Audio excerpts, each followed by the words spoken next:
vendredi. D'abord par son homologue Li Qiang, qu'il a chaleureusement reçu avec sa délégation, puis avec le président de la République populaire de Chine, Xi Jinping. Chaleureuse poignée de main avant l'ouverture des travaux. Une audience, point d'orgue d'une visite officielle. Cette visite a été une visite plus que fructueuse qui s'est terminée aujourd'hui avec cette rencontre avec le président Xi Jinping et son Premier ministre. Sans oublier d'ailleurs la longue séance de travail que nous avons tenue hier avec le Parti communiste chinois qui entretient, vous le savez, des relations avec notre parti politique. Et l'ensemble de ces initiatives nous a permis aujourd'hui d'aboutir à cette audience extrêmement importante qui nous a permis de sensibiliser aussi bien le Premier ministre et surtout le président de la République populaire de Chine sur les enjeux en Afrique de manière générale et sur les enjeux au Sénégal. Parce que nous étions venus avec des propositions concrètes qui ont été élaborées, aussi bien par rapport à la situation financière du pays que par rapport à des perspectives de collaboration entre nos collectivités. Avant le huis clos, les mots bienveillants du président Xi Jinping ont résonné dans la grande salle d'audience du palais, devant les deux délégations fortement constituées. De son côté, le Premier ministre a transmis les salutations du président Faye, loué la coopération avec la Chine, avant d'approfondir les discussions hors caméra.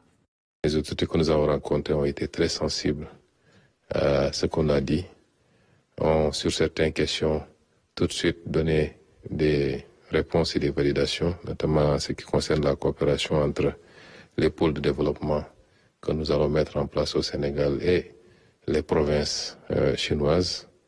Et sur d'autres ont pris des engagements fermes d'accompagner le Sénégal. Je n'en dirai pas plus parce qu'il y a une dimension stratégique dans ce qu'on est en train de construire. Mais je crois que dans les jours et les semaines à venir, les Sénégalais verront les retombées concrètes de cette visite extrêmement importante et surtout qui nous a permis d'apprécier qualitativement la nature de la forme de la coopération chinoise basée sur le respect mutuel, sur la préoccupation d'une collaboration juste et équitable.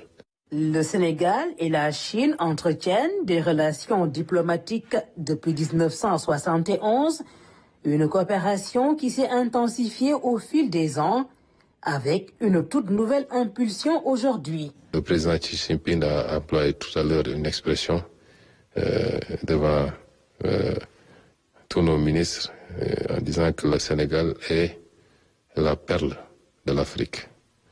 C'est assez illustratif et en se remémorant de sa visite de 2018, une appréciation extrêmement positive, mais surtout son engagement à nous accompagner pour la mise en œuvre de la vision 2050, mais nous accompagner également à traverser cette situation dont nous avons malheureusement hérité et nous sortons d'ici extrêmement satisfaits de cette visite et de ses retombées pour le Sénégal. Je félicite Monsieur l'ambassadeur Sorey Silla qui a organisé de main de maître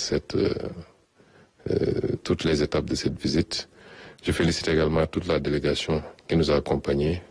Autour de la table du président Xi Jinping, comme de celle du Premier ministre Li Qiang, Ousmane Sonko a eu droit à ses attentions particulières réservées aux dirigeants du monde.